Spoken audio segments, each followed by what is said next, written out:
Two small things can decide how well your motorcycle gloves protect you. Do yours have them? Some gloves can keep your hands looking like this, and others, not so much. In a lot of crashes, the hand is one of the first body parts to make contact with the ground. So, let's talk about what features to look for when choosing motorcycle gloves. First, let's look at how glove length can affect the safety profile. Here, we have 3 gloves of different lengths: a shorty glove, a mid-length glove, and a full gauntlet glove.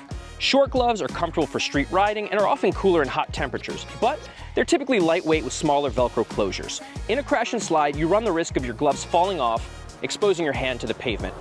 Not very good. At the other end of the spectrum are full gauntlet racing style gloves. These types of gloves often have the most advanced safety features and stronger Velcro so that they stay on your hands.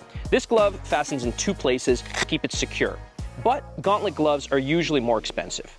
In the middle, you have mid-length gloves like these, which offer a nice mix of value and safety features. Compared to the short glove, you can see a more secure Velcro fastener. Next, let's talk about glove material and fit. You're basically going to have 2 choices: textile and leather. I prefer leather. Predominantly textile gloves do have some benefits though. They can be lighter weight, more breathable, and less expensive. They also don't need to be broken in like leather, so they can hold their shape for longer. However, leather gloves offer better abrasion resistance in the event of a slide. I also like the fact that leather can slightly stretch and mold better to the shape of your hand. Just make sure you purchase the correct size. It's better to have your leather glove a bit snug than loose. Given the natural stretch of leather, they'll break in over time.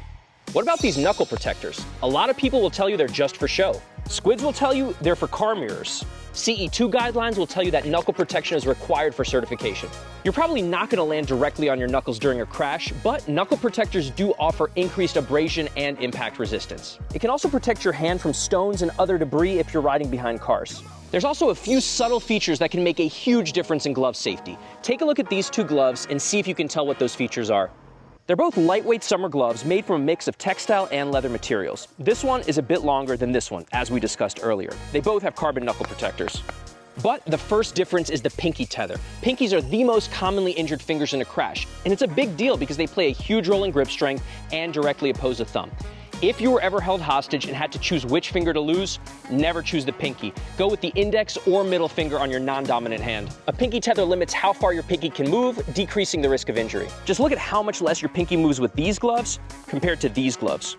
There's another even more important difference between these gloves you may have spotted. This little thing is called a palm slider, and it's usually made from a plastic material. It can sometimes be made from metal in more expensive gloves. When people fall, their natural instinct is to extend the arm and open the fingers, which can lead to injury. That's why you don't see professional riders landing on their hands too often. This is where the palm slider comes in. Have you ever wondered how parkour athletes can jump from such big heights without getting injured? Well, they roll to distribute the force of impact. The palm slider on your motorcycle glove works in a similar way, distributing the force over a longer distance. Without a palm slider, your hand would stick, transmitting all the force to your wrist at one time. This could mean the difference between a fracture and a sprain. Palm sliders also provide better abrasion resistance in a longer slide. That's why I want all my gloves to have this feature. So there you have it. If you're looking for the safest motorcycle glove, go with a full gauntlet leather glove with a palm slider and pinky tether. Let me know in the comments what your favorite glove is.